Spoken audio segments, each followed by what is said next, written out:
الحمد لله وكفى وسلام على عباده الذين اصطفى أما بعد فأعوذ بالله من الشيطان الرجيم بسم الله الرحمن الرحيم وآية لهم أنا حملنا ذريتهم في الفلك المشحون وخلقنا لهم من مثله ما يركبون وَإِن نَّشَأْ نُغْرِقْهُمْ فَلَا صَرِيخَ لَهُمْ وَلَا هُمْ يُنقَذُونَ إِلَّا رَحْمَةً مِّنَّا وَمَتَاعًا إِلَىٰ حِينٍ صدق اللہ العظیم وآیۃ لہم انا حملنا ذریتہم فی الفلک المشحون، اور اللہ کی نشانیوں میں سے ایک یہ ہے کہ ہم نے ان کی اولاد کو بھری ہوئی کشتی میں سوار کیا،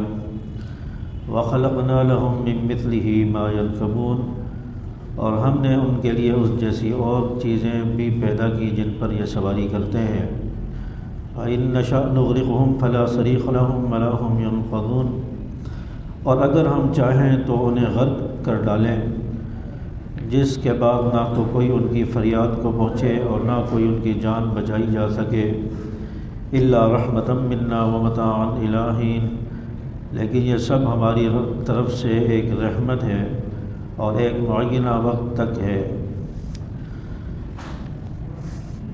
سورہ یاسین کا درس چل رہا ہے، اور گزشتہ درس میں آپ حضرات کے سامنے بھی اللہ تعالیٰ کی قدرت کی نشانیوں کا ذکر ہوا تھا۔ اللہ تعالیٰ کی قدرت کی نشانی یہ بھی ہے، کفار اور مشرکین سے اللہ تعالیٰ کا خطاب ہے جو آخرت کے اور دوبارہ اٹھنے کے منکر ہیں، اللہ کی وحدانیت اور توحید اور قدرت کے منکر ہیں۔ ان لوگوں کے سامنے اللہ تعالیٰ یہ نشانیاں بیان کر رہے ہیں کہ اللہ کی نشانی میں سے ایک یہ بھی ہے کہ وہ مردہ زمین کو زندہ کرتا ہے اور اس میں سے پھر اناج اور غلہ نکالتا ہے جس کو تم کھاتے ہو، اور اس میں کھجور کے درخت اور انگور کے جو ہے باغات اللہ تعالیٰ پیدا کرتا ہے اور چشمے جاری فرماتا ہے ان کو سیراب کرنے کے لیے، تاکہ تم ان پھلوں میں سے کھاؤ۔ اور پھر اس کے بعد اللہ تعالیٰ نے اپنی قدرت بتائی کہ اللہ کی ذات وہ ہے، وہ پاک ذات ہے جس نے انسانوں کے اور ہر چیز کے جوڑے جوڑے بنا دیے، اور زمین سے جو چیز اگتی ہے اس کے بھی جوڑے بنا دیے، اور کچھ چیزیں وہ بھی ہیں جن کو انسان نہیں جانتا، سمندر کی تہ میں اللہ نے ان کے بھی جوڑے جوڑے بنا دیے۔ اور پھر اللہ کی قدرت کی نشانی یہ بھی ہے کہ اللہ تعالیٰ نے رات بنا دی اور دن چھپ جاتا ہے، اور پھر جب دن آتا ہے تو رات چھپ جاتی ہے، اور پھر اللہ تعالیٰ نے سورج کو اپنے ٹھکانے کی طرف چلا دیا ہے، اور چاند اللہ تعالیٰ کی قدرت کی نشانیوں میں سے ہے کہ اللہ تعالیٰ نے اس کی منزلیں مقرر کر دی ہیں، اور منزلوں کو عبور کرتے ہوئے وہ پھر واپس اپنی جو ہے کم ہونے لگ جاتا ہے، اور ایک کھجور کی ٹہنی کی طرح، سوکھے ہوئے تنے کی طرح، ٹہنی کی طرح پتلا ہو کر واپس لوٹ آتا ہے۔ اور اللہ تعالیٰ نے یہ نظام ایسا بنایا ہے کہ سورج میں یہ قدرت نہیں کہ چاند کو پکڑ سکے، چاند میں قدرت نہیں کہ وہ سورج کو پکڑ سکے۔ ایک اندازے سے یہ سارا نظام چل رہا ہے، ایک دوسرے سے ٹکراتے نہیں ہیں، سیارے سورج کے گرد گھوم رہے ہیں، سرکل میں گھوم رہے ہیں، لیکن ٹکراتے نہیں ہیں۔ اللہ تعالیٰ نے ایک حد اور ایک جو ہے اندازے سے ان کو جو ہے اپنی اپنی جگہ پر مقرر کر دیا ہے کہ وہ گھومتے بھی ہیں لیکن ایک دوسرے سے ٹکراتے نہیں۔ اور اللہ تعالیٰ کی قدرت کی نشانیوں میں سے ہے کہ ہر ایک اپنے اپنے مدار میں تیر رہا ہے۔ وآیۃ لہم انا حملنا ذریتہم فی الفلک المشحون، اور اللہ کی قدرت کی نشانیوں میں سے ایک نشانی یہ بھی ہے کہ ہم نے ان کی اولاد کو بھری ہوئی کشتی میں سوار کر دیا۔ یہاں سے حضرت نوح علیہ السلام نے جو کشتی بنائی تھی، اور جب عذاب آیا، طوفان کا عذاب قوم پر آیا، تو اس سے پہلے اللہ تعالیٰ نے حضرت نوح علیہ السلام کو حکم دیا تھا کہ ایک بہت بڑی کشتی تیار کرو، چنانچہ حضرت نوح علیہ السلام نے اللہ کے حکم سے کشتی تیار کرنا شروع کی تو قوم اس پر بھی مذاق اڑانے لگی، یہ دیکھو کشتی بنا رہے ہیں، پانی کا نام و نشان نہیں ہے، کشتی بنانے کی سوجی ہے، چلائیں گے کہاں پر اور یہ کیسے چلے گی کیسے؟ تو عجیب عجیب طریقے کی جو ہے لوگ باتیں کرنے لگے، چہمگوئیاں کرنے لگے۔ ان کو کیا پتہ کہ آگے عذاب آنے والا ہے، آگے طوفان آنے والا ہے، جو ہم نے نبی کی نافرمانی کی ہے اس کی سزا ہمیں ملنے والی ہے۔ تو اللہ تعالیٰ نے حضرت نوح علیہ السلام کو حکم دے دیا کشتی بناؤ، اور حضرت نوح علیہ السلام نے بہت بڑی کشتی بنائی جس کی 3 منزلیں تھیں، اس میں انسان بھی تھے، چرند پرند بھی تھے، جانور بھی تھے، جن نسلوں کو اللہ تعالیٰ نے قیامت تک باقی رکھنا تھا، انسان، جانور اور چرند پرند میں سے، ان میں سے سب کے جوڑے جوڑے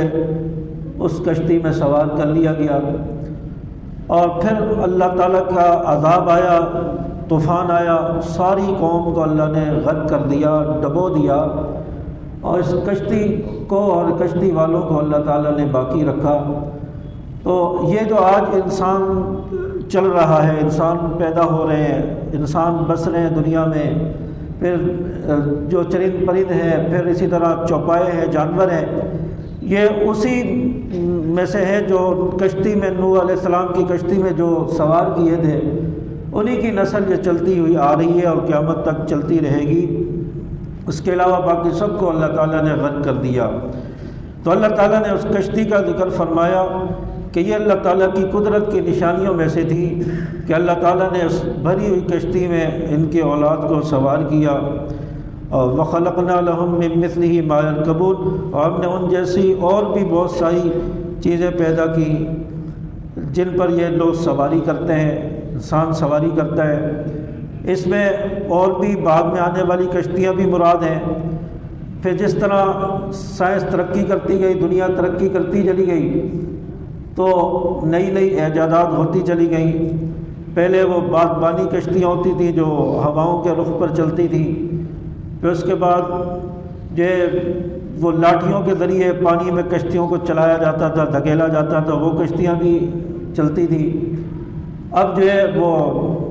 انجن والی کشتیاں آ گئیں، پھر اس پر ترقی کی سائنس نے تو پانی کے بڑے بڑے جہاز بنا دیے جو کئی فٹ تک لمبے، اونچے، فلیٹ نما، وہ بڑے بڑے جہاز بنا دیے، وہ بھی سمندر میں تیر رہے ہیں اللہ کے حکم سے۔ پھر سائنس نے اور ترقی کی، لوگوں نے ترقی کی، پھر سمندر کے اندر ہی بحری بیڑے بنا دیے، پھر اس پر جو ہے اب جہاز اتر بھی رہا ہے، جہاز وہاں سے اڑ بھی رہا ہے، اور اس میں ہر قسم کا ساز و سامان بھی موجود ہے، ہزاروں انسان بھی اس میں سما سکتے ہیں۔ تو یہ بن گئے، تو پھر آہستہ آہستہ آبدوزیں بن گئی۔ تو یہ ترقی انسان نے کی اور دنیا نے ترقی کی، اور کئی ایجادات اور چیزیں آنا شروع ہو گئی۔ تو یہ سب چیزیں کشتیوں میں سوار ہیں، کشتیوں میں شمار ہوتی ہیں۔ اللہ تعالیٰ کی قدرت کی نشانیوں میں سے ہے کہ اللہ نے فرمایا ہم نے اس کی مثل اور بھی بہت ساری بنا دی جن پر یہ سواری کرتے ہیں، تو ان میں یہ ساری چیزیں آ جاتی ہیں۔ پھر اسی طرح ہوائی جہاز آ گیا، ہوائی جہاز آسمان میں چل رہا ہے، ہوا میں چل رہا ہے، کوئی سہارا نیچے نہیں ہے، اللہ تعالیٰ نے اس کو بھی چلا کر دکھایا، انسان کو عقل دی، فہم دیا، سمجھ دی، انسان نے اس کو بنا دیا، وہ ہوا میں چل رہا ہے۔ اور سمندر کے جو کشتیاں، جہاز ہیں، وہ پانی کے اوپر تیر رہے ہیں۔ حالانکہ اگر دیکھا جائے تو پانی کے اندر ایک تنکا بھی اگر انسان پھینک دے وہ بھی ڈوب جاتا ہے، وہ بھی پانی کے اندر چلا جاتا ہے۔ لیکن اللہ تعالیٰ کی قدرت نہیں ہے کہ اللہ تعالیٰ نے اتنے بڑے بڑے جہازوں کو، کشتیوں کو پانی کے اندر کھڑا کر دیا ہے۔ اتنی گہرائی میں پانی ہے جس کی گہرائی کی کوئی انتہا نہیں ہے، اس کے اوپر اتنے بڑے بڑے جہازوں کو کھڑا کر دیا ہے۔ تو یہ اللہ تعالیٰ کی قدرت کی نشانی ہے۔ وَلَهُ الْجَوَارِ الْمُنشَآتُ فِي الْبَحْرِ كَالْأَعْلَامِ، اللہ تعالیٰ نے بڑے بڑے جہازوں کو کھڑا کر دیا ہے۔ اللہ کی قدرت کو نہیں دیکھتے۔ فَبِأَيِّ آلَاءِ رَبِّكُمَا تُكَذِّبَانِ، اللہ کی کون کون سی قدرت کو، نعمتوں کو جھٹلاؤ گے۔ تو اللہ تعالیٰ نے یہ سارا چیزیں جو ہے ان کو روکا ہوا ہے، یہ اللہ کی قدرت ہے۔ پھر اللہ تعالیٰ فرما رہے ہیں وَإِن نَّشَأْ نُغْرِقْهُمْ، اور اگر ہم چاہیں تو انہیں غرق کر ڈالیں، فَلَا صَرِيخَ لَهُمْ وَلَا هُمْ يُنقَذُونَ، جس کے بعد نہ کوئی ان کی فریاد کو مدد کو پہنچے گا، نہ ان کی جان بچائی جا سکے گی۔ تو اللہ کی رحمت ہے، اللہ کی قدرت ہے، اللہ کا جب تک حکم ہے یہ ساری چیزیں پانی میں بھی کھڑی ہیں، جہاز جو ہے ہوا میں چل رہا ہے، اللہ کی قدرت ہے۔ تو اللہ تعالیٰ جب چاہے گا تو ان کو غرق کر دے گا، ڈبو دے گا، پھر کوئی نہیں ان کو بچا سکے گا۔ اور کئی سارے واقعات ہیں جہاز ڈوبنے کے، کشتیاں ڈوبنے کے، تو غرق بھی ہو جاتی ہیں، ڈوب بھی جاتی ہیں۔ تو اللہ تعالیٰ جو ہے جب تک اس کا حکم ہوتا ہے یہ پانی میں چلتی رہے گی اور کائنات کا نظام، دنیا کا نظام چلتا رہے گا۔ اور اس کے علاوہ پھر سواریوں میں جو عرب کے اندر جو سواری تھی، جو اونٹ جس کو کہا جاتا ہے، یا اونٹ کو عرب کا صحرا کا جہاز کہا جاتا تھا، اور اس پر لوگ جو اپنا سامان، من و سامان لے کر جاتے تھے، ریگستانوں کا سفر اونٹوں پر کرتے تھے۔ تو اس میں یہ اونٹ بھی آ جاتے ہیں، جو جانور کی سواری ہے وہ بھی اس میں آ جاتی ہے۔ تو یہ اللہ تعالیٰ کی قدرت کی نشانیوں میں سے ہے۔ الا رحمتا منا متاعا الی حین، لیکن یہ سب ہماری طرف سے ایک رحمت ہے اور ایک معینہ وقت تک کے لیے یہ سب کچھ چل رہا ہے۔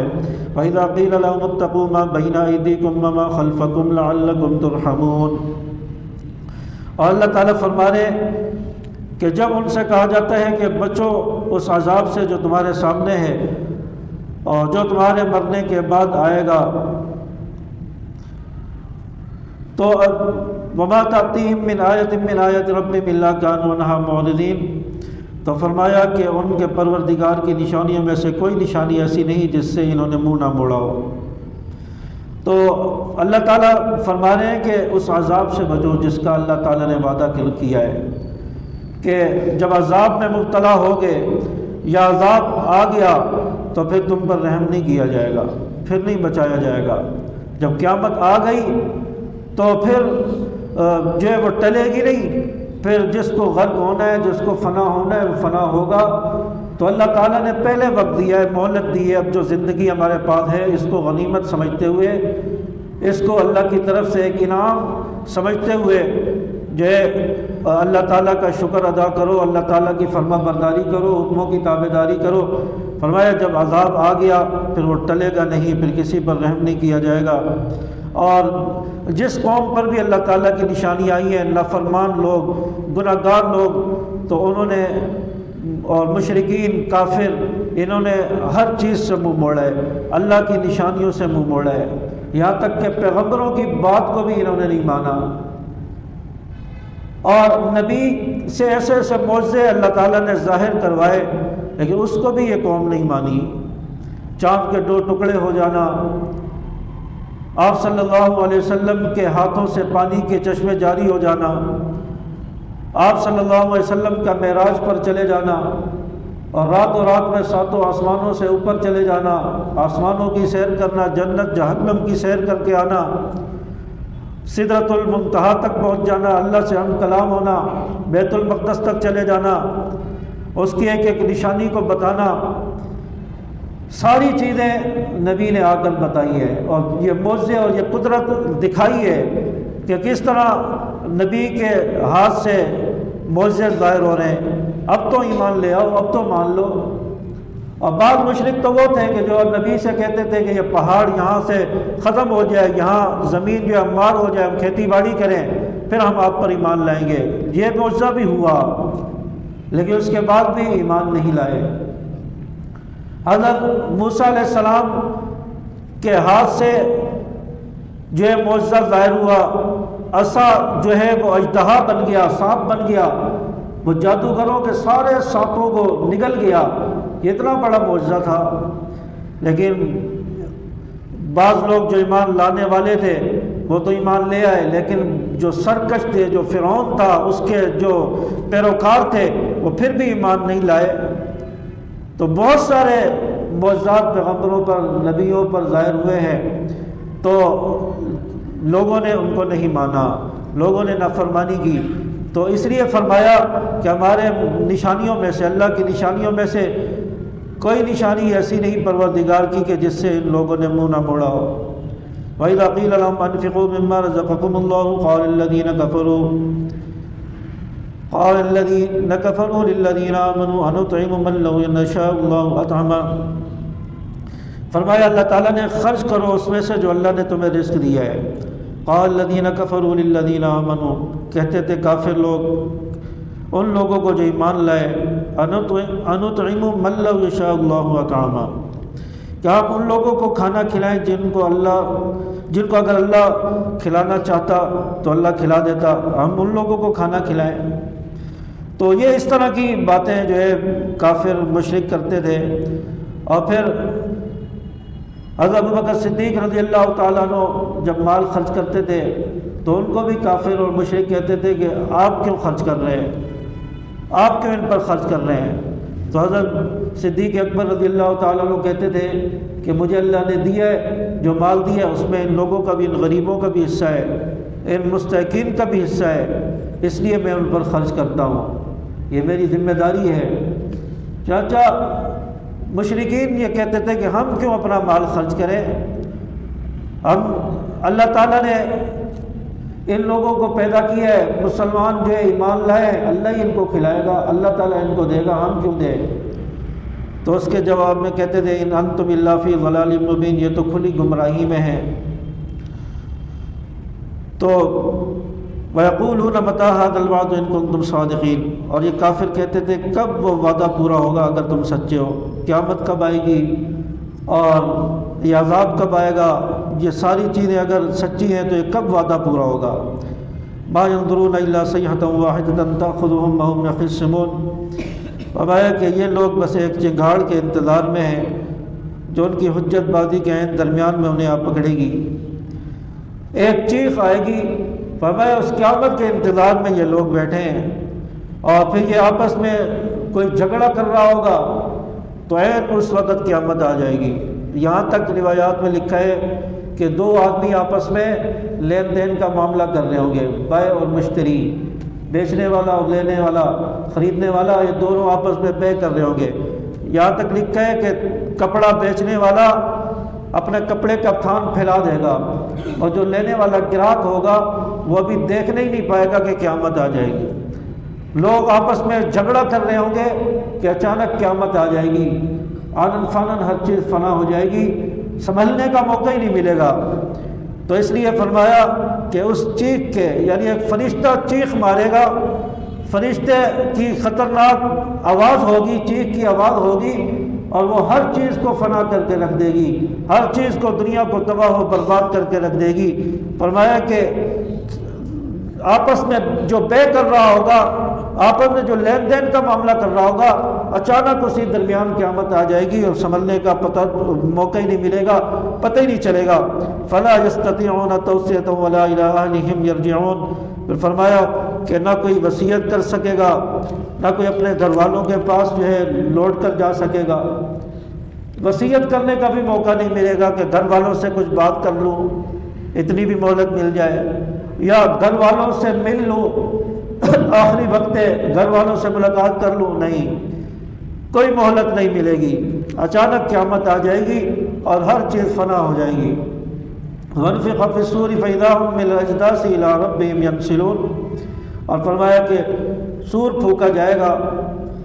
اور یکایک یہ سب اپنی قبروں سے نکل کر اپنے پروردگار کی طرف تیزی سے روانہ ہو جائیں گے، یعنی پہلا سور پھونکا جائے گا، قیامت برپا ہو جائے گی،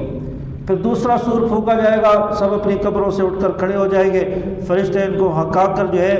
اللہ کی طرف لے جائیں گے، میدان محشر کی طرف، حساب کتاب کے میدان میں ان کو لے کے جایا جائے گا۔ اور یہ جو دو سور پھونکنے کے درمیان کا جو وقت ہے، جو فاصلہ ہے، وہ 40 سال کے برابر ہے، یعنی ایک سور پھونکا جائے گا، دنیا فنا ہو جائے گی، مر جائیں گے سب جاندار، پھر 40 سال کے بعد دوسرا سور پھونکا جائے گا، حضرت اسرافیل علیہ السلام پھونکیں گے، پھر تمام جانداروں کو، تمام انسانوں کو قبروں سے اٹھایا جائے گا اور ان کو زندہ کیا جائے گا، اور پھر یہ سب ان کو تیزی سے اللہ کی طرف لے کے جایا جائے گا۔ قالوا یا ویلنا من بعثنا من مرقدنا، تو اس وقت یہ لوگ کہیں گے کہ ہماری بدبختی کہ ہمیں دوبارہ اٹھا کر کھڑا کر دیا گیا، کس نے ہمیں دوبارہ اٹھا کر کھڑا کر دیا ہے؟ ھذا ما وعد الرحمن وصدق المرسلون، کہا جائے کہ یہ وہی چیز ہے جس کا اللہ تعالیٰ نے وعدہ کیا تھا، وصدق المرسلون، اور پیغمبروں نے سچی بات کہی تھی کہ قیامت آنی ہے، اللہ کے سامنے پیش ہونا ہے، یہ وہی وقت آ گیا ہے کہ اب دوبارہ تمہیں اٹھایا گیا ہے، اب حساب کتاب دینے کے لیے چلو۔ ان کانت الا صیحۃ واحدۃ فاذا هم جميع لدینا محضرون، فرمایا اور کچھ نہیں، بس ایک زور کی آواز ہوگی جس کے بعد یہ سب کے سب ہمارے سامنے حاضر کر دیے جائیں گے، فرشتے ہنکائیں گے، آواز دیں گے اور پھر سب کو حاضر کر دیا جائے گا۔ یعنی وہ سور کی آواز جو ہوگی وہ ایسی زوردار آواز ہوگی، اس کے بعد سب کو اٹھا کر اللہ کے سامنے حاضر کر دیا جائے گا۔ فَالْيَوْمَ لَا تُظْلَمُ نَفْسٌ شَيْئًا وَلَا تُجْزَوْنَ إِلَّا مَا كُنتُمْ تَعْمَلُونَ، فرمایا کہ اس دن کسی پر ظلم نہیں ہوگا، وَلَا تُجْزَوْنَ إِلَّا مَا كُنتُمْ تَعْمَلُونَ، اور تمہیں کسی اور چیز کا نہیں بلکہ انہی کاموں کا بدلہ ملے گا جو تم کیا کرتے تھے۔ ظلم کسی پر نہیں ہوگا کہ دنیا میں جیسے ہوتا ہے کہ جو مجرم ہے اس کو بچا لیا جاتا ہے پیسے کھلا کر، رشوت دے کر، جو بیچارہ بے گناہ ہوتا ہے اس کو پھنسا دیا جاتا ہے۔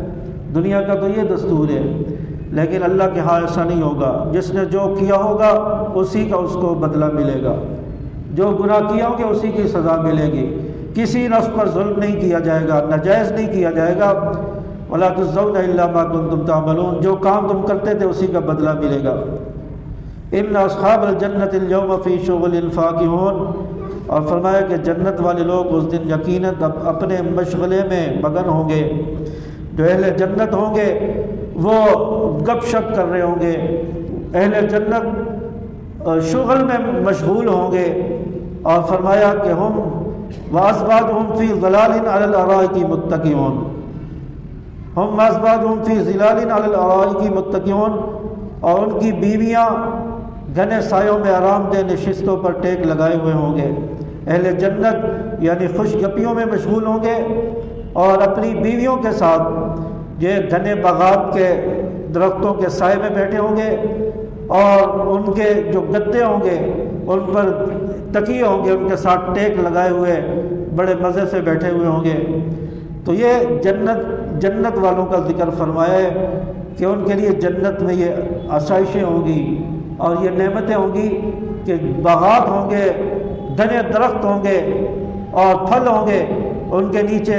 مسحری اور تخت لگے ہوں گے، ان کے اوپر ٹیک لگا کر اپنی اپنی جو ہے زوجہ کے ساتھ، بیویوں کے ساتھ بیٹھے ہوں گے۔ تو جنت میں انسان کو جو نعمتیں ملیں گی وہ ہمیشہ ہمیشہ کی نعمتیں ہوں گی، ابدی ہوں گی، ختم ہونے والی نہیں ہوں گی۔ یہاں تک فرمایا ہے کہ انسان کو جس چیز کی طلب ہوگی اللہ تعالیٰ وہ بھی اسے عطا فرمائے گا۔ ایک خان صاحب کو بولا تو اس نے کہا کہ ہمیں نسوار بھی ملے گی، تو بھئی نسوار وسوار کا تو وہاں چکر ہی نہیں ہوگا، جنت میں یہ چیزیں ہوں گی نہیں، ایسی چیزوں کی طلب ہی انسان کو نہیں ہوگی۔ جب دوسری نعمتوں کو دیکھے گا پھر اس نے وہاں دیکھ کر نسوار کو کیا کرنا ہے۔ تو اس لیے اللہ تعالیٰ نے فرمایا کہ جنت کی نعمتوں میں سے جو نعمت ملے اس کی طلب ہوگی تو اللہ تعالیٰ اس کو وہ نعمت عطا فرمائیں گے۔ یہاں تک فرماتے ہیں کہ درخت کے اوپر سے جب پھل کو توڑا جائے گا فوراً اسی جگہ دوسرا پھل لگ جائے گا۔ تو نہ ختم ہونے والی نعمتیں ہیں، نہ ختم ہونے والے پھل ہیں۔ تو آخرت کی نعمتوں کا تو کوئی جو ہے اس کا کوئی جو ہے کنارہ ہی نہیں ہے، وہ لا انتہا ہے، کوئی انتہا نہیں ہے۔ تو اس لیے اہل جنت جو ہے اپنی بیویوں کے ساتھ وہاں ہوں گے۔ تو اب کوئی انسان یہ کہے کہ ایک شخص کہنے لگا کہ ہماری تو اپنی بیوی سے بنتی نہیں ہے، تو کیا ہماری بیویاں وہاں بھی ہمارے ساتھ ہوں گی، وہاں بھی پیچھا نہیں چھوٹے گا؟ تو بھائی جنت میں بیویاں ساتھ ہوں گی لیکن وہاں پر جو ہے دماغ جو ہے فریش ہو چکا ہوگا، یہ دنیا کے معاملات وہاں نہیں ہوں گے۔ اور پھر انسان دنیا میں بیوی کے ساتھ ایسا بن کر رہے کہ پھر